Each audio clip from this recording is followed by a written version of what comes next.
Alright students, my name is Ritesh Dahiya और इस section के साथ हम करने वाले हैं शुरुआत एक नए सेक्शन की which is called kinematics. Now kinematics में हम बात करते हैं और अपने मैकेनिक्स के उस सेक्शन की हम बात करते हैं जहाँ पे सिर्फ और सिर्फ हम इफेक्ट की बात करेंगे, कॉज की नहीं। सो यहाँ पे जो काइनेमेटिक्स है अपना, उसमें हम सिर्फ बात करेंगे आपका सिर्फ और सिर्फ इफेक्ट, क्या आपका मोशन हो रहा है और वो मोशन क्यों हो रहा है, कैसे हो रहा है, वो उसका रीज़न क्या है, उसकी यहाँ कोई बात नहीं होगी।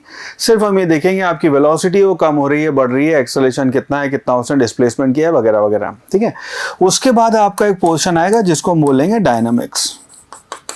डायनामिक्स की शुरुआत हम करेंगे जब हम एनएलएम पढ़ना चालू करेंगे। वहाँ पे हम बात करेंगे आपके कॉज प्लस इफेक्ट दोनों की। तो अभी अगर इस स्टेज पे जब हम काइनेमेटिक्स पढ़ रहे हैं, आपने मुझसे पूछा सर ये बताइए एक्सेलरेशन जो है वो है क्यों, मैं कहूँगा बेटा अभी थम जा, उसका रीज़न फोर्स है, लेकिन फोर्स के बारे में हम पढ़ेंगे एनएलएम के चैप्टर में। उसके बाद हम बात करेंगे सेंटर ऑफ मास की, उसके बाद हम बात करेंगे रोटेशन की। वो सारी बातें आपकी डायनेमिक्स वाले सेक्शन में वहाँ आगे जाके होगी। तो इस पूरे काइनेमेटिक्स में जो अपने 5 वेरिएबल हैं, जो अपने 5 वेरिएबल यूज होंगे वो हैं आपके एस, यू, वी, ए और टी। पूरी काइनेमेटिक्स की कहानी सिर्फ इन 5 वेरिएबल पे टिकी हुई है। एस आपका डिस्प्लेसमेंट है, यू आपकी इनिशियल वेलोसिटी है, वी आपकी फाइनल वेलोसिटी है एट किसी भी टाइम पे, ए आपका एक्सेलरेशन है, अगर पॉजिटिव हुआ तो एक्सेलरेशन बोलते हैं, नेगेटिव हुआ तो उसको हम रिटार्डेशन बोलते हैं, और टी आपका टाइम हो गया। तो पूरा काइनेमेटिक्स जो है सिर्फ और सिर्फ इन 5 वेरिएबल के ऊपर टिका हुआ है, सिर्फ यहाँ पे इनकी चर्चा होगी। ठीक है, चलो शुरुआत करते हैं। हम यहाँ पे काइनेमेटिक्स में बात करते हैं टाइप्स ऑफ मोशन की। तो अगर हम बात करें यहाँ पे मोशन को हम 3 पार्ट में डिवाइड करते हैं। सबसे पहला मोशन है जिसको हम कहते हैं रेस्ट, दूसरा मोशन है जिसको हम कहते हैं यूनिफॉर्म वेलोसिटी, और तीसरा है उसको हम कहते हैं एक्सेलरेटेड मोशन। नाउ रेस्ट का मतलब क्या है कि जैसे फॉर एग्जांपल अगर मैं आपसे पूछूं, आप ये वीडियो देख रहे हैं या क्लासरूम में अगर आप बैठे हो मेरे सामने, मैं आपसे पूछूं कि बेटा इस वक्त मेरी स्पीड कितनी है, ठीक है, आप मेरा मोशन कैसे डिफाइन करेंगे इनमें से? इन ऑल लाइक्लीहुड आप सब बोलेंगे रेस्ट पे। नाउ अगेन रेस्ट भी जो है वो आपने यहाँ से बोला कि रेस्ट पे हूँ, बट कोई बंदा इस वक्त मून से मुझे अगर नोटिस करे, जुपिटर से, मार्स से, वहां से नोटिस करे तो हम रेस्ट पे नहीं है, मैं रेस्ट पे नहीं हूँ। अगर आपको ये पता हो तो आपकी अर्थ जो है, जो हमारी अर्थ है, वो अपने एक्सिस पे ऐसे घूम रही है, सन के अराउंड ऐसे ऐसे चक्का लगा रही है, तो ऑफकोर्स मोशन रेस्ट पे नहीं है। पर आपने रेस्ट क्यों बोला? आपने रेस्ट इसलिए बोला बिकॉज जिस भी फ्रेम से आप देख रहे हैं उस फ्रेम से, वहां से देखते हुए आपको ऐसा लग रहा है कि मेरा मोशन रेस्ट पे है। इसके ऊपर और डिटेल में चर्चा हम रिलेटिव में बात करेंगे। तो मोशन हमेशा डिफाइंड होता है with respect to an observer. अगर ऑब्जर्वर ने देखा तो मोशन हुआ, ऑब्जर्वर ने जो देखा वही आपका मोशन हुआ, इसको ध्यान रखना। ठीक है, यहाँ पे हम टाइप्स ऑफ मोशन डिफाइन करते हैं। रेस्ट वो वाला मोशन है जब हम कहते हैं, जब हम कह रहे हैं रेस्ट, तो उस केस में आपका एक्सेलरेशन 0 है और वेलोसिटी 0 है और आपकी पोजीशन जो है वो कांस्टेंट है। मतलब जिस जगह पे आपका पार्टिकल है वो उसी जगह पे आपका पार्टिकल है, वो वहां से मूव नहीं किया with respect to an observer. इसको हम कहते हैं रेस्ट आपका मोशन का टाइप हो गया ना। उसके बाद हम बात करते हैं यूनिफॉर्म वेलोसिटी की। तो अगर आप इसके यूनिफॉर्म मोशन भी इसको शॉर्ट फॉर्म में बोलते हैं। सो अगर आप यूनिफॉर्म मोशन की बात कर रहे हैं उस केस में आपका एक्सेलरेशन 0 है और आपकी वेलोसिटी कांस्टेंट है। वेलोसिटी में उसमें चेंज नहीं आ रहा है, वो आपकी डायरेक्शन उसमें यूनिफॉर्म मोशन है, वेलोसिटी उसमें आपकी कांस्टेंट है वहाँ पे, उसकी हम कहते हैं स्पीड कांस्टेंट है। ठीक है, सर्कुलर मोशन के टाइम पे हम इसको स्पीड कांस्टेंट कह देंगे और आपकी पोजीशन ऑफ कोर्स चेंज हो रही है, तो इस वाले मोशन को हम कहते हैं ये आपका यूनिफॉर्म मोशन हुआ है। नाउ अगर हम यहाँ बात करें थर्ड टाइप ऑफ मोशन जिसको हम कहते हैं एक्सेलरेटेड जो मोशन है, ऑलराइट, एक्सेलरेटेड मोशन जो होएगा उसमें आपका एक्सेलरेशन जो है वो आपका नॉन जीरो है। एक्सेलरेशन आपका नॉन जीरो है। एक्सेलरेशन आपका कांस्टेंट भी हो सकता है, एक्सेलरेशन आपका वेरिएबल भी हो सकता है, लेकिन उस केस में दोनों ही केसेस को हम क्या कहते हैं, वो आपका एक्सेलरेटेड मोशन है। आई होप ये छोटी सी डेफिनेशन, इनके बीच में फर्क आपको समझ में आया। बहुत बार थ्योरेटिकल सवाल इसके ऊपर बन जाते हैं, जैसे गेंद को फेंका, क्या ये पॉसिबल है कि उसकी वेलोसिटी 0 हो लेकिन एक्सेलरेशन 0 ना हो?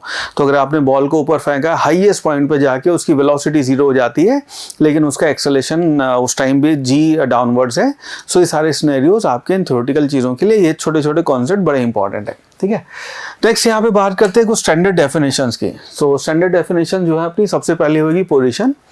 पोजीशन को हम ये कहते हैं कि कोई पार्टिकल अगर ये आपका x ये y कोऑर्डिनेट्स है। एक्स वाई कोऑर्डिनेट ऐसे मान लीजिए कि जो आपका फ्लोर है या फिर यहाँ पे चींटी चल रही है इस बोर्ड पे। अगर पोजीशन की बात करें तो इस वक्त वो चींटी यहाँ पे, या इस वक्त आप देखेंगे वो कार यहाँ पे या वो बंदा यहाँ पे, उसको हम कहते हैं उसकी करंट पोजीशन है। फिर हम एक डिफाइन करते हैं ओरिजिन। ओरिजिन आपकी और मेरी मर्जी होगी, हम अपना ओरिजिन कहीं भी डिफाइन कर सकते हैं। तो अगर मैं आपसे पूछूं इस पेन के कोऑर्डिनेट्स क्या हैं, और अगर हमने वहां पे ओरिजिन माना हुआ है तो ये एक्स, ये वाई और ये जेड कोऑर्डिनेट हो गए। वहां ओरिजिन माना हुआ है तो एक्स वाई जेड उसके बेसिस पे हो जाएंगे। इसी को ओरिजिन मान लेंगे तो 0,0,0 हो जाएंगे। सो पोजीशन है किसी भी पार्टिकल की, ये आपकी x comma y comma z तीनों ही डायरेक्शन ले लेते हैं, ठीक है। ये आपकी डिपेंड करती है ओरिजिन आपने कहाँ लिया है। तो 0,0,0 आपने तीनों ही इसको ओरिजिन माना हुआ है। तो एक्स उस ओरिजिन से एक्स डायरेक्शन में कितना दूर, वाई में कितना दूर, जेड में कितना दूर, ये आपकी पोजीशन डिफाइन होती है। राइट, नेक्स्ट यहाँ पे बात करते हैं आपकी डिस्टेंस की। छोटी सी डेफिनेशन है। डिस्टेंस ये है कि आप इस पॉइंट से ए पार्ट जगह से लेके मान लीजिए इस जगह गए हैं बी, और आपने रास्ता ऐसे ट्रैवल किया, आप ऐसे गोल घूम के गए हैं। क्यों गए हैं ये आप जाने, या आप ऑटो रिक्शा में बैठे थे, ऑटो रिक्शा वाले ने कहा कि मीटर से चलेंगे, आपने कहा हाँ मीटर से चलेंगे, और पूरा शहर घुमा के आपको वहाँ के लेके गया, देखो जितने किलोमीटर हैं। सो जो एक्चुअल आपको ऑटो वाले को पैसे देने पड़ेंगे वो डिस्टेंस के बेसिस पे होंगे।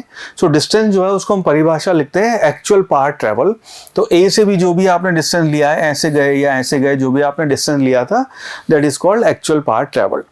नेक्स्ट यहाँ पे डेफिनेशन आती है जिसको हम कहते हैं डिस्प्लेसमेंट। नाउ डिस्प्लेसमेंट जो होएगा अपना, displacement will be equal to shortest path. आपका ए और बी के बीच में जो, अगर आप चिड़िया होते हो सीधी लाइन में अगर जाते तो उड़ के यहाँ से ए से बी जब जाते वो एक्चुअल आपका डिस्प्लेसमेंट कहलाता है। इनिशियल पोजीशन और फाइनल पोजीशन ये आपका डिस्प्लेसमेंट होएगा। नेक्स्ट यहाँ पे डेफिनेशन की बात करते हैं जिसको हम कहते हैं स्पीड। नाउ स्पीड उसको हम कहते हैं, जो स्पीड है उसको आप कहेंगे रेट ऑफ आपकी डिस्टेंस। तो rate of change of distance जो है, रेट का मतलब टाइम के साथ वेरिएशन होता है, तो rate of change of distance जो है आपका वो हम स्पीड कहते हैं। नेक्स्ट यहाँ पे डेफिनेशन आती है जिसको हम कहते हैं velocity. Now velocity will be vector quantity, ये होगी बेटा रेट ऑफ आपका डिस्प्लेसमेंट। तो इसके दो वैल्यूज आएंगे, एक आपकी एवरेज स्पीड आती है, एक आपकी इंस्टेंटेनियस स्पीड आती है। इंस्टेंटेनियस स्पीड वो होगी आपकी, जैसे आप मोटरसाइकिल पे मान लीजिए जा रहे हैं, कार पे जा रहे हैं, तो जैसे हम इसको आगे पीछे एक्सेलेरेटर में ऐसे ऐसे करते हैं तो आपकी स्पीड जो है वो स्पीडोमीटर जो माइलोमीटर दिखाता है उसमें जो वेरिएशन आता है वो जो आपको यहाँ पे दिखा रहा है वो इंस्टेंटेनियस स्पीड है। इंस्टेंटेनियस स्पीड का मतलब क्या है, इस वक्त आपकी स्पीड क्या है। एवरेज स्पीड का मतलब होगा पिछले 5 घंटे से चल रहे हैं, कितना डिस्टेंस आपने ट्रेवल किया उसके बेसिस पे टोटल, अगर आप इसको अगर रेट की बात करेंगे यहाँ पे तो आप लिखेंगे total distance travelled divided by total time taken, ये तो कहलाएगा आपका एवरेज स्पीड। इसी का अगर छोटी सी वैल्यू इस वक्त ली है और छोटा सा टाइम अगर लिया है तो ये कहलाता है आपका इंस्टेंटेनियस स्पीड। सिमिलरली अगर इसको वेक्टर क्वांटिटी लेंगे तो आपका एवरेज डिस्प्लेसमेंट होएगा, एवरेज वेलोसिटी होएगा total displacement divide by total time taken. अगर गोल घूम के वहीं पे वापस आ गए तो आपका डिस्प्लेसमेंट 0 हुआ, तो आपकी एवरेज वेलोसिटी भी उस केस में 0 हो जाएगी। सिमिलरली इंस्टेंटेनियस वेलोसिटी है कि इस वक्त मैं यहाँ जा रहा हूँ, यहाँ जा रहा हूँ, यहाँ जा रहा हूँ 15 की रफ्तार से, तो इंस्टेंटेनियस वेलोसिटी विद डायरेक्शन आ जाएगी आपकी। हाल चलो नेक्स्ट मूव करते हैं, यहाँ पे बात करते हैं एक्सेलेरेशन की। एक्सेलेरेशन जो होता है अपना ए, तो उसको हम लिखते हैं दैट इज dv/dt। एक्सेलेरेशन है आपका rate of change of velocity, तो आपकी वेलोसिटी या स्पीड कैसे चेंज कर रही है टाइम के साथ, उसको हम कहते हैं कि वो आपका एक्सेलेरेशन है। आई होप ये क्विक रिवीजन आपका डेफिनेशंस का समझ में आया आपको। इसके ऊपर सवाल देखते हैं, आगे बढ़ते हैं इस पर।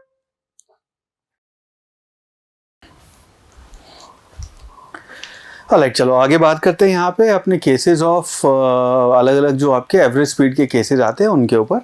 सो 3 तरह के हम यहाँ केसेस की बात करते हैं एवरेज स्पीड की।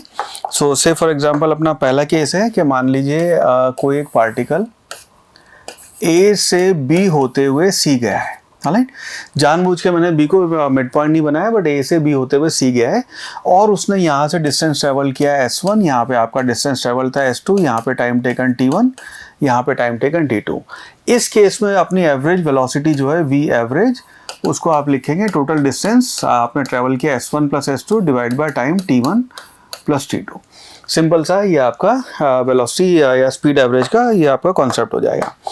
नेक्स्ट केस लेते हैं कि मान लीजिए आपका पार्टिकल है ए से होते हुए बी, ए से बी होते हुए सी गया है और इसने यहाँ पे डिस्टेंस ट्रेवल किया s1, यहाँ पे डिस्टेंस ट्रेवल किया s2, यहाँ पे इसकी वेलोसिटी v1 है, यहाँ पे इसकी वेलोसिटी v2 है। इस केस में अगर आप एवरेज वेलोसिटी लिखेंगे तो ये एवरेज स्पीड की जब बात करेंगे वो आएगा total distance travel divide by total time taken. Now ये हमें पता है कि अगर आपका यूनिफॉर्म मोशन है उस केस में आप टाइम को लिखते हैं that will be equal to total distance travel divide by आपकी velocity.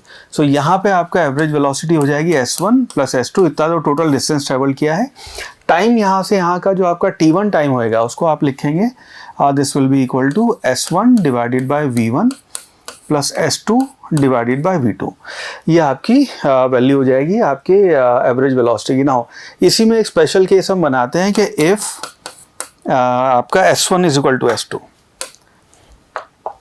If s1 is equal to s2 यानी कि आपका b जो है वो मिड पॉइंट है, अगर ये दोनों बराबर हो गए उस केस में v एवरेज की जो अपनी वैल्यू आ जाती है, ठीक है, v average this will be equal to, ये s1 s2 बराबर हो गए तो this will be equal to 2s divided by s हम कैंसिल करें 1 by v1 plus 1 by v2।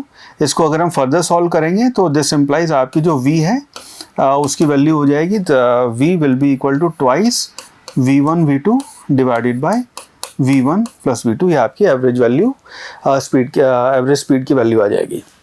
Now third case जो यहाँ पे बनता है और ये वाला केस हमारे लिए सबसे इंपॉर्टेंट है, नीट में आपसे डायरेक्टली ये वाला सवाल कई बार पूछा हुआ है। इनफैक्ट 2019 में भी ये सवाल डायरेक्टली आ गया था आपका। थर्ड केस जो अपना बनता है वो ये है कि आपका मान लीजिए सिनेरियो है ए पॉइंट से बी होते हुए पार्टिकल आपका सी पॉइंट गया है और आपने पहले v1 वेलोसिटी से t1 टाइम गाड़ी चलाई, उसके बाद v2 स्पीड से t2 टाइम के लिए गाड़ी चलाई। इस केस में जो आपकी एवरेज वेलोसिटी आएगी v average that will be equal to total distance travel. Total distance के लिए आप यहाँ पे यूज़ कर सकते हैं s is equal to ut वाला कॉन्सेप्ट। तो यहाँ पे टोटल डिस्टेंस जो पहले इस टाइम में डिस्टेंस जो ट्रेवल किया है that will be equal to v1 t1 plus v2 t2 divided by t1 plus t2। ये आपकी एवरेज इसकी वैल्यू हो जाएगी। इसी का स्पेशल केस होता है जब हम कहते हैं late t1 is equal to t2। मतलब ये है कि आपने पहले आधे घंटा या पहले 1 घंटा v1 वेलोसिटी से चलाया, उसके बाद 1 घंटा आपने v2 वेलोसिटी से चलाया। उस केस में इसकी v की वैल्यू हो जाती है this will be equal to v1 plus v2 divide by 2। ये आपकी एवरेज वैल्यू आ जाएगी वेलोसिटी की under this special case. I hope ये तीनों केसेस आपको समझ में आए। आपको फॉर्मूला ये ध्यान रखना है, ये वाला एक्चुअली फॉर्मूला तो total distance travel by total time taken ही है। ये आपके फॉर्मूला तीनों फॉर्मूले ध्यान होने चाहिए, डायरेक्टली उसके ऊपर कई बार सवाल बन जाते हैं। राइट, चलो अब आगे क्वेश्चन सॉल्व करते हैं इसी के ऊपर। 2019 में सवाल हमसे पूछा गया, क्वेश्चन था कि person traveling in a straight line moves with a constant velocity v1 for a certain distance x and with constant velocity v2 for next equal distance। सवाल है the average velocity v is given by the relation। ये वाली value आपको बतानी है। तो अपना second वाला केस हुआ है, तो आपने पहले डिस्टेंस x जो है वो ट्रैवल किया v1 वेलोसिटी से, उसके बाद x डिस्टेंस ट्रैवल किया आपने v2 वेलोसिटी से। हमें बताना है एवरेज वेलोसिटी का रिलेशन क्या होएगा। सो यहाँ पे एवरेज वेलोसिटी v, उसको हम लिखेंगे टोटल डिस्टेंस ट्रैवल यहाँ पे आपका हो जाएगा x plus x divided by x by v1 plus x by v2। इसको इधर ले आए, इसको इधर ले जाएं तो ये हो जाएगा x by v1 plus x by v2 will be equal to 2x divide by v। ना x को अगर हम कैंसिल कर दें तो ये अपना आ गया 1 by v1 plus 1 by v2 will be equal to 2 by v। ये आपका फाइनल रिलेशन हो जाएगा। Hence option number 2 would be the right answer. ठीक है, सो ये अपने फाइनल आंसर हो जाएगा 4 नंबर नीट में। है, चलो आगे मूव करते हैं। यहाँ पे हम बात करते हैं बेसिक डेफिनेशंस की। हम कहते हैं वेरिएशन आपका एस, वी, ए और टी इनके बीच में क्या क्या रिलेशन है, और उनके बेसिस पे हमने फिर जो अपनी 3 इक्वेशन ऑफ मोशन है, जो न्यूटन की इक्वेशन ऑफ मोशन है, वो आप उसको एक बार हम डिराइव तो नहीं करेंगे, बट मैं आपको इक्वेशन बताता हूँ क्या है। तो 3 तो है आपकी वी, यू और ए की, और वो इक्वेशन है उनके बेसिस पे, और एक चौथी आपकी एस एन एथ की इक्वेशन है। यहाँ जो आपकी डेफिनेशन है जो आपको ध्यान रखनी है वो ये है। सबसे पहली चीज़ है जिसको हम कहते हैं v is equal to ds by dt। तो वेलोसिटी है बाय डेफिनेशन है वो आपकी इंस्टेंटेनियस वेलोसिटी, कभी भी आपका एस का वेरिएशन या एस का rate of change with time होएगा। तो ये आपकी पहली डेफिनेशन है। दूसरी डेफिनेशन हम एक्सेलरेशन की लिखते हैं, जिसको हम कहते हैं acceleration will be equal to dv by dt। तो एक्सेलरेशन आपका हमेशा v का रेट ऑफ चेंज है, तो आपको ऐसे डिफाइन करेंगे। इसी को हम लिखते हैं this is also equal to v dv by dx। v dv by dx कैसे आया, इसी को हमने dx से और dx से मल्टीप्लाई किया, डिवाइड किया, तो यहाँ पे एक तो dv बाई dx हो गया और दूसरा dx बाई dt था, उसको हमने v लिख दिया। ये उन सिनेरियो में हम यूज़ करते हैं जहाँ पे हमें a का वेरिएशन x के साथ दिया है, इसको हम यूज़ करते हैं जो वो t के साथ दिया हुआ है। एक और थर्ड चीज़ इसको आप ले सकते हैं, this will be equal to d2x by dt square. ये आपका एक्सेलरेशन का वेरिएशन है। इन्हीं के बेसिस पे जो हमने इक्वेशन ऑफ मोशन डिराइव की हुई है, वो इक्वेशन ऑफ मोशन, अगर आपका एक्सेलरेशन कांस्टेंट है तो उस केस में आप डेफिनेशन जो अपनी इक्वेशन है उनको लिखते हैं v is equal to u plus a t. I am sure ये चीज़ें आपको पता होंगी। s is equal to u t plus half a t square, और थर्ड इक्वेशन बनती है अपनी v square is equal to u square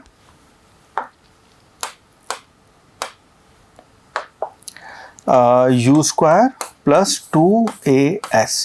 और ये सारी चीज़ें वेक्टर फॉर्म में ध्यान रखना, तो हम इसको कहते हैं v और as, ये आपकी वेक्टर फॉर्म है, और ये actually v dot v u dot v और ये a डॉट s है, ठीक है। तो आपका वेक्टर फॉर्म में है सारी इक्वेशन। चौथी इक्वेशन जो बनती है यहाँ पे वो आपकी snth की आती है कि कोई पार्टिकल है nth सेकेंड में कितना चला है, उसको हम यहाँ लिखते हैं snth will be equal to, ये आएगा u प्लस a बाय 2 और 2n-1, ये है nth सेकेंड में कितना चला है। तो इसी को हम कहते हैं सेकेंड में, थर्ड में, फोर्थ में, फिफ्थ में, 10th में, 9th में, तो उस सेकेंड में कितना आपका डिस्प्लेसमेंट हुआ है, डायरेक्ट आप ये इक्वेशन यूज़ कर सकते हैं यहाँ पे, ठीक है। सो ये आपके फॉर्मूले, ये आपकी इक्वेशन ऑफ मोशन है जो आपने ध्यान रखनी है। इन्हीं के बेसिस पे ढेरों सवाल बनते हैं और इन सवालों की कोई अपर लिमिट नहीं है। राइट, चलो आगे मूव करते हैं। सवाल सॉल्व करते हैं यहाँ पे इन्हीं के बेसिस पे। तो अपना पहला सवाल है, ये नीट 2016 में आपसे सवाल पूछा गया। सवाल है, two cars P and Q start from a point at the same time in a straight line and their position are represented by xp is equal to at plus bt square and xp is equal to ft minus t square. ये आपकी दोनों की x कैसे very कर रहा है time के साथ, दोनों की अलग अलग पोजीशन ये अपने को दी हुई है। क्वेश्चन है, at what time do the cars have the same velocity. आपकी दोनों कार की वेलोसिटी कब हो सेम होएगी, ये सवाल है आपका। सो सिंपल सवाल है, इसको हम ऐसे करेंगे। तो अपना xp जो दिया हुआ है अपने को, पार्टिकल p कैसे वेरी कर रहा है टाइम के साथ, उसका डिस्प्लेसमेंट, उसको हमने लिखा at प्लस bt स्क्वायर, ठीक है। अगर वेलोसिटी की बात करेंगे तो हम क्या करेंगे, इसको डिफरेंशिएट कर देंगे, dxp divided by dt। Differentiate करके आपकी वेलोसिटी आ जाएगी। इसको जो डिफरेंशिएट करेंगे तो वैल्यू आएगी a प्लस 2bt। ये आपकी इक्वेशन नंबर 1 बन गई। अब सेकंड पार्ट के लिए अगर यही काम करेंगे हम, तो सेकंड पार्ट के लिए अपने को दिया हुआ है xq, वो वेरी कर रहा है आपका ft माइनस टी स्क्वायर। इसको डिफरेंशिएट कर देंगे तो वेलोसिटी ऑफ q आ जाएगी। सो इसको जब आप डिफरेंशिएट करेंगे, यह वैल्यू आएगी आपकी f माइनस 2t। ये आपकी सेकेंड इक्वेशन हो गई। हमें वो टाइम बताना है जब इन दोनों की वैल्यू सेम हो, तो इन दोनों को सेम कर देते हैं। सेम करने के लिए हम करेंगे, इसको हम लिखेंगे a plus two bt is equal to f minus 2t। t की टर्म इधर ले आए, दूसरी टर्म उधर ले जाएं, सो ये बनेगा 2b plus 2 multiplied by t will be equal to f minus a। 2 common लेके डिवाइड कर दें, so which implies final result t will be equal to f minus a divided by 2 common ले लिया b प्लस 1। सो ये अपना final answer हो जाएगा। Based on this हम कह सकते हैं कि option number d would be the right choice, d would be the right answer.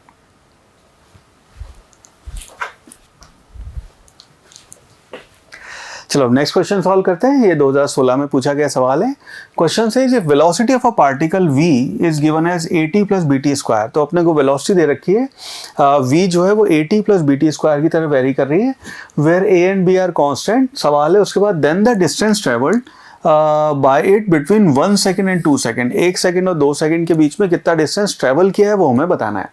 अब ना ये बात अपने को पता है कि अगर मान लीजिए आपको v दे रखा है और आपको s बताना है, तो उसके लिए आप इंटीग्रेट करेंगे। a दे रखा है, a से v बताना है, तो मैं सांप का साइन लगा के इंटीग्रेट करते हैं। सिमिलरली v दिया हुआ है, उससे आपको a बताना है, तो आप डिफ्रेंशिएट करके a बताएंगे। s दिया हुआ है, v बताना है, तो डिफ्रेंशिएट करके हम वेलोसिटी लेके आ सकते हैं। यहाँ पे हमें ये वाली चीज़ यूज़ करनी है, ठीक है। So let's start. अपने को दिया हुआ है v is equal to AT plus BT square, right. अब मुझे यहाँ पे क्योंकि s की वैल्यू बतानी है, तो s will be equal to integration of v dt। So this will be equal to, इसको हम लिखेंगे integration of a t dt, a t dt plus b integration of t square dt। a constant है, b constant है, integration के बाहर आ सकता है। सो अच्छा, लिमिट यहाँ पे मैं रखनी है 1 से 2। आपका टाइम जो है 1 से 2 जा रहा है ना। इसी की वैल्यू अगर हम आगे सॉल्व करेंगे, सो AT जो है उसका इंटीग्रेशन है, ये आपके उससे बेसिक्स उस पर आएगा। So this will be equal to a t square by 2 plus b t cube by 3, और आप वैल्यू रखेंगे 1 से 2 तक, राइट। बस इसमें वैल्यू रख देंगे। सो ये आ जाएगा आपका a। पहले आपने रखा t square by a by 2 ले लेते हैं। पहले रखा 2 स्क्वायर यानी कि 4, माइनस रखा 1 स्क्वायर यानी कि 1, प्लस b बाय 3 हम ऐसे लिख देते हैं। उसके आया 2 का क्यूब यानी कि 8, माइनस 1 का क्यूब यानी कि 1। सो वैल्यू हो गई आपकी 3 by 2a plus 7 by 3b। ये आपका डिस्प्लेसमेंट इतना आ गया। तो बेस्ड ऑन दिस हम कह सकते हैं, इसके बेसिस पे अपना option number A 3 by 2a plus 7 by 3b would be the right answer.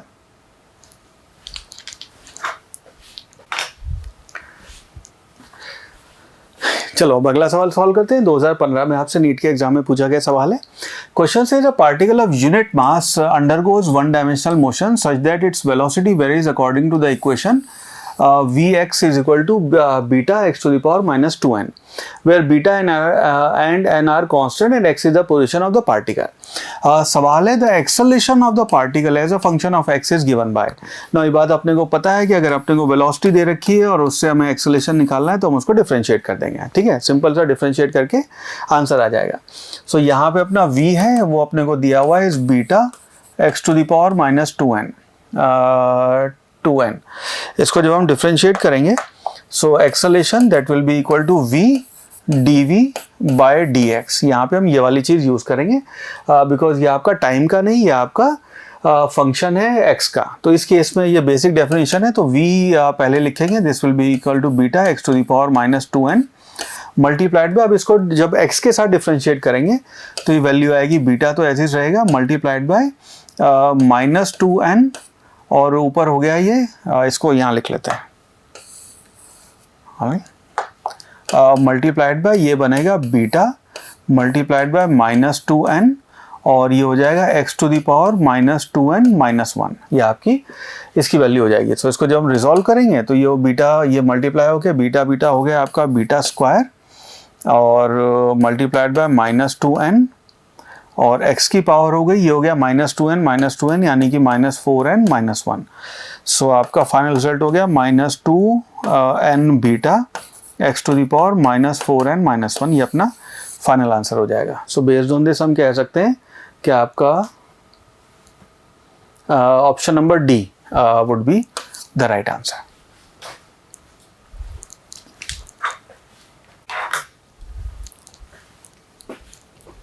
Next question. Question says the displacement x in meter of a particle of mass m in kilogram moving in one dimensional motion under the action of a force. Now इस सब का kinematics से कोई लेना देना नहीं है, मास और फोर्स की बात हम काइनेमेटिक्स में नहीं करते हैं। Is related to time t and is given by this equation. Now ये अपने लिए इंपॉर्टेंट पार्ट है, t is equal to under root x plus 3 अपने को दिया हुआ है।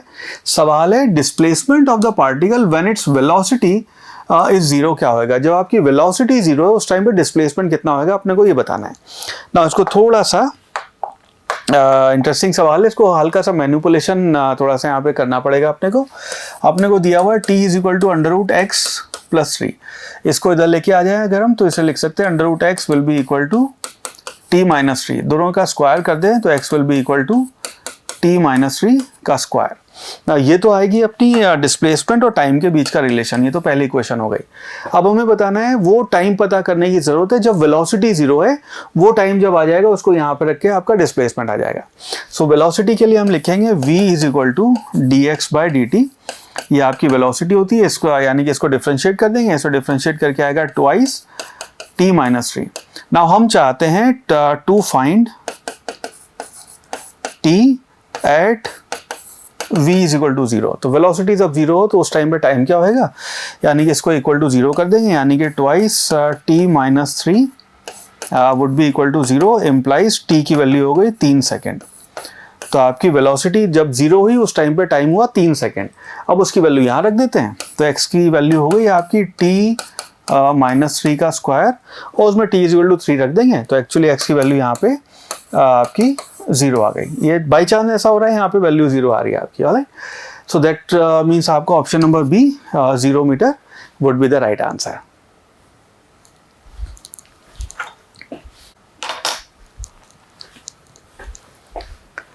Next question. Question says motion of a particle along a straight line described by the equation x is equal to, ये equation का ध्यान रखना है, x is equal to 8 plus 12t minus t cube, where x is in meter, t is in second। हमारा सवाल है the retardation of the particle when velocity becomes zero। हमें उस टाइम पे retardation बताना है जब आपकी velocity zero हो जाए। So पहले displacement की equation लिखते हैं, x is equal to अपने को दिया हुआ है, this is equal to minus t square, t cube plus 12t plus 8, ये आपकी डिस्प्लेसमेंट की अपने को वैल्यू दे रखी है। नाउ वेलोसिटी v अपने को पता है, this will be equal to dx/dt, और इसको जो डिफरेंशिएट करेंगे तो इसकी वैल्यू आ जाएगी -3 t स्क्वायर प्लस 12 प्लस 0। सो आपकी वेलोसिटी हो गई। अब हमें वो टाइम पता करने की ज़रूरत है जब आपकी वेलोसिटी की वैल्यू 0 हो, ठीक है। सो उसके लिए हम यहाँ करेंगे to find t when v equal to 0, v equal to 0, ठीक है। सो इसको 0 को इक्वेट कर देंगे, which implies -3 t square plus 12 equal to 0, इसको उधर लेके जाएंगे तो t स्क्वायर की वैल्यू हो गई -12 डिवाइड बाय 3 यानी कि 4, विच इम्प्लाइज t की वैल्यू हो गई आपकी +-2, नेगेटिव वैल्यू हम नहीं लेते हैं तो t की वैल्यू हो गई 2 सेकेंड, ठीक है। ये आपकी 2 सेकेंड इसकी वैल्यू आ गई। हमें पता है ना रिटार्डेशन क्या होगा ना, रिटार्डेशन के लिए तो t टाइम पे v की वैल्यू 0 है, अब उस टाइम पे रिटार्डेशन क्या होगा ये बताना है। तो रिटार्डेशन के लिए अब हम यहाँ यूज़ कर सकते हैं acceleration a is equal to dv/dt। इस वाली वैल्यू को एक बार फिर डिफरेंशिएट कर देंगे, सो इसका डिफरेंशिएशन करके -3t स्क्वायर का डिफरेंशिएशन आ जाएगा -6t, उसमें ये वाली टाइम की वैल्यू हम इंसर्ट कर देंगे, विच इम्प्लाइज एक्सेलरेशन की वैल्यू हो गई -12 meter per second square. Now यहाँ पे हमसे पूछा रिटार्डेशन क्या होएगा, so retardation will be the positive value of negative acceleration, यानी कि 12 meter per second square, option number D, ये अपने को 4 नंबर आराम से दे जाएगा। So this will be the right answer.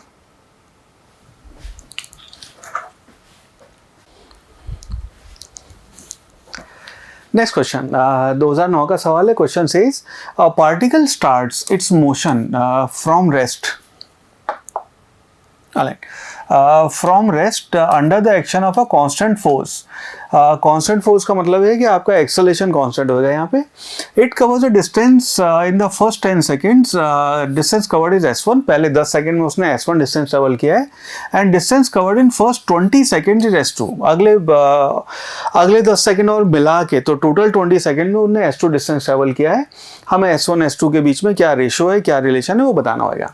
सो पहले 10 सेकेंड के लिए हम ये लिख सकते हैं इक्वेशन, क्योंकि आपकी रेस्ट से चालू हुआ है तो आपका u इक्वल टू 0 है, तो इस केस में अगर हम यहाँ पे ऐसे लिखें इनिशियल वैल्यू 0 है आपकी, सो यहाँ पे अगर पहले 10 सेकंड के लिए हम ऐसा लिखें, हम अपनी second equation of motion use कर रहे हैं, s is equal to ut plus half a t square, a यहाँ पे अननोन है, तो पहले 10 सेकंड के लिए हम लिख सकते हैं s1 will be equal to, ये पोजिशन आपका 0 होएगा, will be equal to half a 10 square, ये आपकी पहली क्वेश्चन बन गई।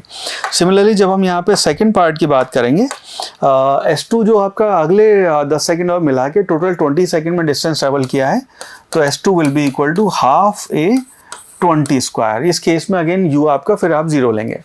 अगर इन दोनों को पकड़ के आप डिवाइड कर दें, so we can say s1 divide by s2 will be equal to half है कैंसिल हो जाएगा, सो आएगा 10 स्क्वायर डिवाइड बाय 20 स्क्वायर, यानी कि हो गया 100 डिवाइड बाय 400, यानी कि 1/4। इसको इधर ले जाएं, सो वी कैन से s2 will be equal to 4s1।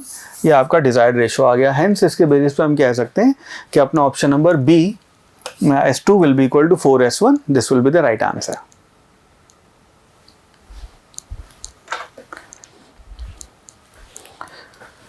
Alright, next यहाँ पे बात करते हैं वन डायमेंशन मोशन में, which is called motion under gravity. Now when we talk about motion under gravity, इसमें हम वन डायमेंशन मोशन में ये बात करते हैं कि आपने गेंद ली, उसको गेंद को ऊपर फेंका, वो गेंद ऊपर गई और उसके बाद वापस अपनी ओरिजिनल लोकेशन पे आती है। ठीक है, यहाँ पे दो केसेस होते हैं।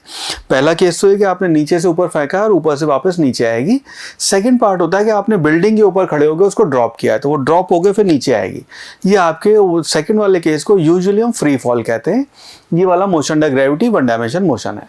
नाउ इस केस में आपने इस लोकेशन से आपने गेंद को नीचे से ऊपर फेंका है, गेंद ऊपर गई है, उसके बाद ट्रेवल करके वापस नीचे आई है। इस केस में मोशन इन वन डायमेंशन ही है, गेंद सेम लाइन में ट्रेवल करके वापस आई है, लेकिन हम यहाँ दो लाइनें रिप्रेजेंट करते हैं सो दैट आपको क्लियरली चीज़ें समझ में आए। तो एक आपका अपवर्ड मोशन है, एक आपका डाउनवर्ड मोशन है। यहाँ पे जो आपको इसके जो फॉर्मूले याद होने हैं वो आपको अच्छे से इसके फॉर्मूले याद होने चाहिए। डायरेक्ट इन फॉर्मूलों पे कई बार सवाल बनते हैं, इनको इस्तेमाल करके आप सॉल्व कर सकते हैं। यहाँ पे जो हम बात करते हैं, सबसे पहले तो ये है कि आपने जब इसको नीचे से ऊपर फेंका तो आपने इनिशियल वेलोसिटी u उसको प्रोवाइड की है। सो यहाँ पे हम कहते हैं कि इनिशियल वेलोसिटी आपकी u हो गई, है ना। सो इनिशियल वेलोसिटी u है। हाईएस्ट पॉइंट पे जाके वहाँ पे आपकी वेलोसिटी, इंस्टेंटेनियस वेलोसिटी 0 हो जाएगी।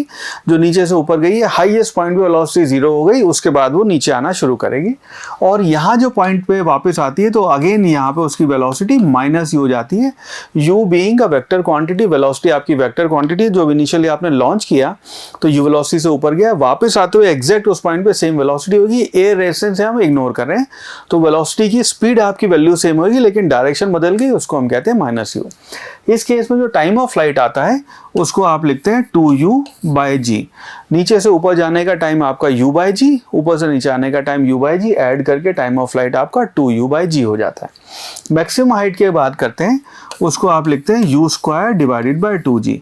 ये पहले वाला आपका जो है ये आपकी फर्स्ट इक्वेशन से डिराइव हो जाता है, ये वाला आपका थर्ड इक्वेशन से डिराइव हो जाता है। फाइनल वेलोसिटी आपकी -u आ जाएगी ना। अगर कोई यहाँ पे बात करे चेंज इन मोमेंटम कितना होगा, तो आपका इनिशियल मोमेंटम जो था, चेंज इन मोमेंटम, उसको आप लिखेंगे initial final momentum minus initial momentum. ना फाइनल मोमेंटम जो है वो हो गया आपका -mu। सो आपका चेंज इन मोमेंटम -2mu हो जाएगा। ठीक है, तो इनिशियल मोमेंटम आपका mu है, ऊपर की डायरेक्शन में मोमेंटम है, आते हुए -mu है। दोनों को माइनस माइनस साइन लगा के करेंगे तो आपका चेंज इन मोमेंटम -2mu हो गया। इस चीज़ को ध्यान रखिएगा, कई बार आपसे यही पूछ सकते हैं, ये पूछा जाए तो ध्यान रखना है आपका चेंज इन मोमेंटम है। नाउ सेकंड केस है जिसको हम कहते हैं, यहाँ पे दोनों को एक बार थ्योरी कवर कर लेते हैं, फिर एक साथ सवाल करेंगे इनके। सेकंड केस है, उस केस को हम कहते हैं फ्री फॉल। फ्री फॉल है, यहाँ से आपने इनिशियल वेलोसिटी 0 देख के ड्रॉप कर दिया है। एक पार्टिकल है, उसको आपने बस यहाँ से, गेंद है उसको यहाँ से ऐसे ड्रॉप कर दिया है, अब वो under the action of gravity नीचे जा रही है। उस केस में टाइम ऑफ फ्लाइट जो है आपका, यहाँ से यहाँ जब ऊपर से नीचे आने की जब हम बात करेंगे, तो इस केस में आपके h हाइट उसने क्योंकि ट्रेवल की है, सो इसको चलो मैं ड्राइव कर देता हूँ आपके लिए। इसका टाइम ऑफ फ्लाइट जो आएगा ऊपर से नीचे, अगर हम बात करें यहाँ पे, तो अगर हम यहाँ पे सेकेंड इक्वेशन ऑफ मोशन लगाएं तो हम कह सकते हैं s = ut + हाफ at² से, तो आपका डिस्टेंस ट्रैवल जो है वो तो आपका h हो गया। एक्चुअली अगर इस पॉइंट को हम साइन कन्वेंशन माने तो जहाँ से भी आप लॉन्च करते हैं उसको अगर हम 0 0 करें तो -h आपने डिस्टेंस ट्रैवल किया है, ये आपका 0 हो गया। ये आ जाएगा +½ -g t²। ठीक है, ये -g है, इसका मतलब t की जो वैल्यू है वो हो गई √2h/g। ये स्टैंडर्ड फॉर्मूला है, इसको ध्यान रखिएगा। टाइम की वैल्यू 2h/g हो जाएगी आपकी, तो टाइम ऑफ फ्लाइट जो है ये हो गया आपका 2h/g का अंडर रूट। डायरेक्ट इसके ऊपर सवाल पूछे हैं आपसे। फाइनल वेलोसिटी की बात करेंगे तो यहाँ से अगर आप h डिस्टेंस ट्रेवल करके आ रहे हैं, इस केस में हम थर्ड इक्वेशन ऑफ मोशन लगा सकते हैं। थर्ड इक्वेशन में मोशन लगाएंगे तो हम लिख सकते हैं v square is equal to u square plus 2as। V square है, इसकी वैल्यू हमें बतानी है, तो this will be equal to 0। ये हो गया 2 multiplied by minus g multiplied by minus h. Under root ले लेंगे तो v की वैल्यू आ गई अंडर रूट 2gh। अगेन ये स्टैंडर्ड फॉर्मूला आपको ध्यान रखना है। तो फाइनल वेलोसिटी जो आएगी आपकी that will be equal to 2gh। Just before hitting the ground आपकी वेलोसिटी होगी, तो डायरेक्ट इसको यूज करके आप एग्जाम हॉल में रिजल्ट निकाल सकते हैं। Now ratio of distance travel, यहाँ पे हम बात करते हैं कि डायरेक्ट इसके ऊपर सवाल पूछे हुए, इन दोनों को ध्यान रखना। डायरेक्ट इसके ऊपर यहाँ पे हमसे ऐसे सवाल पूछे हुए हैं कि पहले सेकंड में, दूसरे सेकंड में, तीसरे सेकंड में जो डिस्टेंस ट्रेवल किया है उनका रेशियो क्या होगा। नाउ ये रेशियो जो निकल के आता है, मैं डायरेक्ट रिजल्ट लिख रहा हूँ, S1 is to S3 is to S5, वो सारी कहानी जो है वो 1 is to 3 is to 5 is to 7, ये आपकी वैल्यू आ जाती है। तो पहले सेकंड में उसने 1 मीटर अगर चला है तो अगले सेकंड में सेकंड उसमें वो 3 चलेगा, 5 चलेगा, 7 चलेगा। सो ये आपका रेशियो हो जाएगा डिस्टेंस ट्रेवल जो आपका उसका वो रहा है। ठीक है, चलो अब इसके ऊपर कुछ सवाल सॉल्व करना शुरू करते हैं। सो 2013 में हमसे सवाल पूछा गया, question says a stone falls freely under gravity, it covers a distance h1, h2 and h3 in first 5 second, next 5 second and next 5 second respectively. सवाल है इनके बीच में रिलेशन क्या होएगा h1, h2, h3 के बीच में। ना अगर आपने 1, 2 और 3 का रेशो अभी ध्यान दिया है, अगर वही सेम रेशो यहाँ पे आएगा, बट एक बार उसको डिराइव कर लेते हैं। ठीक है, सिनेरियो ये है कि ये आपका पार्टिकल है, आपने इसको यहाँ से ड्रॉप किया है, इनिशियल वेलोसिटी आपकी 0 है, तो आपने पहले 5 सेकंड में तो h1 डिस्टेंस ट्रेवल किया है, अगले 5 सेकंड में आपने h2 ट्रेवल किया है, सेम h2 लिखते हैं इसको h2, और अगले 5 सेकंड में आपने h3 ट्रेवल किया है। ठीक है, अब अगर इसको हम ऐसे देखेंगे, जैसे फॉर एग्जांपल ये कहें पहले वाले के लिए हम h1 को लिख सकते हैं, आपकी इनिशियल वेलोसिटी 0 है, so this will be equal to half g 5 square. ये 5 सेकंड में जितना चला है तो हाफ जी 5 स्क्वायर इसकी वैल्यू आ गई, पहला ही हो गया। नाउ सेकंड वाले h2 को अगर हमें यहाँ से यहाँ तक कैलकुलेट करना हो तो h2 को कैलकुलेट करने के 2 तरीके हो सकते हैं। या तो आप यहाँ पे इनिशियल वेलोसिटी क्या थी वो पता करें, या फिर आप ये कह सकते हैं कि टोटली डिस्टेंस जितना ट्रेवल किया उसमें से h1 माइनस कर दें, तो आपका h2 की वैल्यू आ जाएगी। सो h2 जो है उसको हम यहाँ लिखेंगे, h2 will be equal to, h2 है उसको हम लिखेंगे this will be equal to total displacement in 10 second minus पहले 5 में जो आपने डिस्टेंस ट्रेवल किया है। राइट, तो इसकी वैल्यू हो गई हाफ जी 20 स्क्वायर माइनस हाफ जी 10 का स्क्वायर, सॉरी 5 का स्क्वायर। ये 20 को लिखा है, इसको 20 नहीं होएगा, ये आपका 10 होएगा, 10 स्क्वायर दोबारा लिख देता हूँ मैं इसको। So this will be equal to half g 10 square minus half g 5 square। तो इसको अगर आप सॉल्व करेंगे तो ये आएगी हाफ जी 10 का स्क्वायर यानी कि 100, 5 का स्क्वायर करेंगे उस 25 माइनस होएगा तो ये 75 आ गया, और ये वैल्यू आपकी हाफ g मल्टीप्लाइड बाय 25 है। सिमिलरली अगर हम h3 की बात करेंगे, यहाँ पे h3 को भी सॉल्व करने के 2 तरीके होते हैं। या तो आप यहाँ पे इनिशियल वेलोसिटी निकालें, उसके बाद इनिशियल वेलोसिटी से सेकंड इक्वेशन यूज करके आप इसकी वैल्यू निकालें, या फिर टोटल आपका जो डिस्टेंस ट्रेवल हुआ है वो 15 सेकंड में, उसमें से आप 10 सेकंड का माइनस कर दें। तो इसका मतलब जो आपका h3 आएगा that will be equal to s आपका 15 माइनस s जो आपका ये जो आपका h2 माइनस कर देते हैं इसमें से,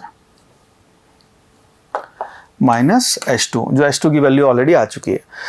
सो ये हो जाएगा आपका this will be equal to half g multiplied by 15 का स्क्वायर माइनस हाफ जी 75। ठीक है, सो इसको जब सॉल्व करेंगे, हाफ जी अगर आप कॉमन ले लें, सो ये आपका बना 15 का स्क्वायर होता है 225 माइनस उसमें से 75 कर देंगे, तो इसकी जो वैल्यू बन जाएगी ये आ जाएगी आपकी half g multiplied by 150। Alright, बस इनका रेशो आपने अब कैलकुलेट कर लेना है। तो आपका h1 is to h2 is to h3 ये जो आ जाएगा ये आपका फिर 1:3:5 का रेशो आ जाएगा। सो उसके बेस पे हम कह सकते हैं आपका option number D would be my right answer. Next question. Question से a boy standing at the top of a tower of 20-meter height drops a stone. तो आपका टावर की हाइट हो गई 20 metres. 20 meters, drops a stone assuming g is equal to 10 meter, velocity with which it hits the ground. तो आपका 20 metre से एक stone फेंका गया, यहाँ से आपने इसको ड्रॉप किया है और ये ऊपर से नीचे आ रहा है. 20 मीटर्स की हाइट है. यहाँ पे just before hitting the ground velocity कितनी होगी ये बताना है. नाउ यहाँ पे 2011 का आपका नीट का सवाल है. यहाँ पे हम डायरेक्ट वैल्यू यूज़ कर सकते हैं. This will be equal to √2gh. ये वैल्यू हो गई 2 मल्टीप्लाइड बाय g. हम यहाँ पे 10 ले सकते हैं, मल्टीप्लाइड बाय h की value 20.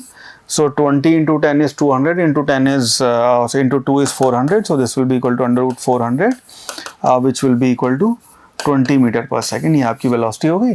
Hence option number B 20 metre per second ये अपना सही आंसर हो जाएगा और पूरे 4 नंबर देके जाएगा.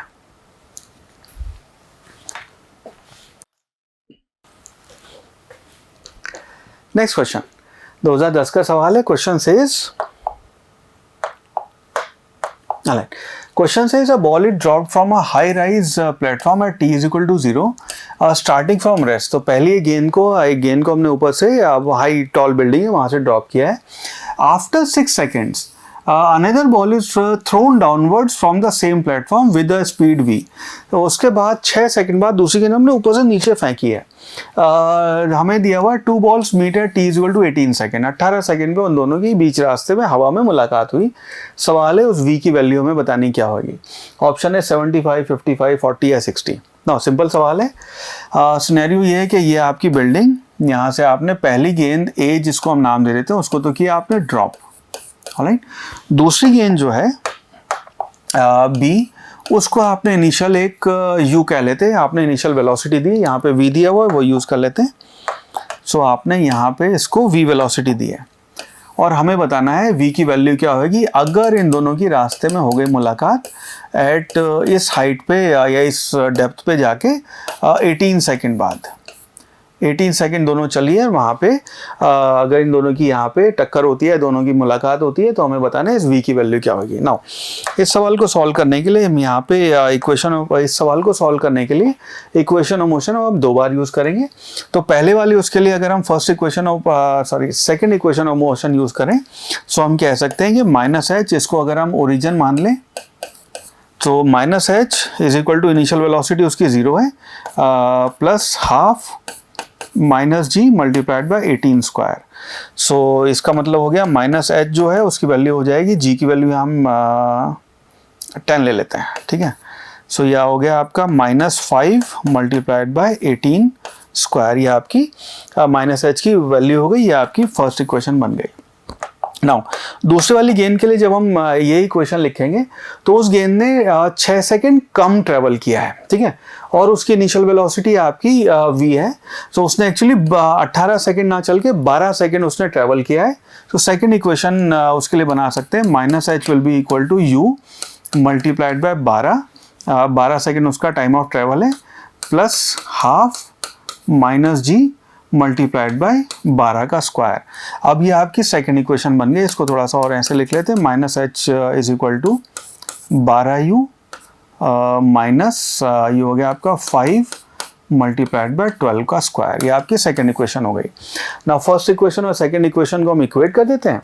तो ये आपकी वैल्यू हो गई -5 मल्टीप्लाइड बाय 18 का square will be equal to 12u minus 5 multiplied by 10 square. इसको सबको इधर ले आते हैं. सो इसको आप लिख सकते हैं 12u will be equal to इसको इधर ले आए 5 हमने कॉमन लिया 18 स्क्वायर माइनस 12 स्क्वायर. ना यहाँ पे हमने बचपन में एक और चीज़ हम यूज़ करेंगे कैलकुलेशन फास्ट करने के लिए. हमने पढ़ा था 18 का स्क्वायर माइनस 12 का स्क्वायर नहीं करना है. यहाँ पे बचपन में हमने पढ़ा था a square minus b square this is equal to आपका a plus b multiplied by a minus b होता है. वो आपको पढ़ाया ही इस दिन के लिए था कि आप ये सवाल यहाँ पे सॉल्व कर सकें. तो इसकी वैल्यू हो जाएगी 5 multiplied by 18 plus 12 multiplied by 18 minus 12. Right. So u की वैल्यू हो गई 5 मल्टीप्लाइड बाय 18 प्लस 12 अगर काम करेंगे सो ये वैल्यू हो गई आपकी 30 मल्टीप्लाइड बाय 18 माइनस 12 करेंगे 6 डिवाइडेड बाय ये 12 यहाँ से यहाँ आ गया. नाउ 6 से कट करेंगे 2 बन जाएगा. ये 12 है तो ये आपका 2 बन जाएगा, ये 12 2 रह जाएगा और 15 5 इंटू 3 करके 150 डिवाइड बाय 2 यानी कि हो गया 75 मीटर पर सेकेंड, ये आपकी वैल्यू आ गई। Hence option number A 75 meter per second, this would be the right answer.